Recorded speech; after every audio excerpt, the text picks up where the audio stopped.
اور پھر ہم لوکا کی انجیل میں پڑھتے ہیں یسوع مسیح نے 3 طریقوں سے اس مشن کو جاری رکھا۔ نمبر 1 ٹیچنگ، وہ تعلیم دیتا پھرا۔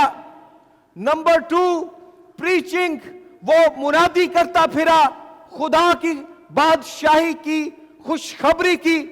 اور نمبر 3 ہیلنگ، وہ بیماروں کو، بدرو گرفتہ لوگوں کو، شکستہ دل لوگوں کو شفا دیتا پھرا۔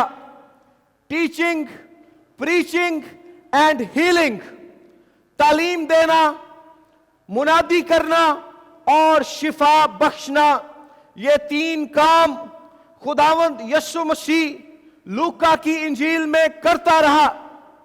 یہ اس کا مشن تھا جس میں اس کے شاگرد اس کے ساتھ تھے۔ لیکن ایک وقت آیا، خداوند یسوع مسیح کی مخالفت کی گئی۔ اس زمانے کے مذہبی لیڈروں اور سیاسی حکمرانوں نے مل کر اس کے خلاف اتحاد باندھا، اسے گرفتار کر لیا، اسے کوڑے مارے گئے، اس کے چہرے پر تھوکا گیا، اس کی داڑھی کو نوچا گیا، اس کے ہاتھوں اور پاؤں میں کیل ٹھونک دیے گئے، اس کے سر پر کانٹوں کا تاج رکھ دیا گیا، اور بالآخر اس جسمانی اذیت اور تکلیف کے باعث یسوع مسیح صلیب پر مر گیا۔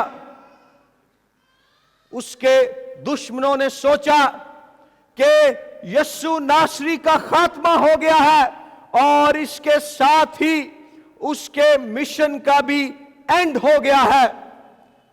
لیکن کلام بتاتا ہے کہ خداوند یسوع مسیح تیسرے دن موت کے بند کھول کر قبر کے پتھر کو مافوق الفطرت قدرت سے ہٹا کر خدا کے پاک روح کی قوت کے وسیلے سے تیسرے دن مردوں میں سے جی اٹھا اور یہ اعلان کیا کہ دیکھو میں مر گیا تھا اور زندہ ہوں اور عبدالآباد زندہ رہوں گا، اور موت اور عالم ارواح کی کنجیاں یعنی اختیار میرے پاس ہے۔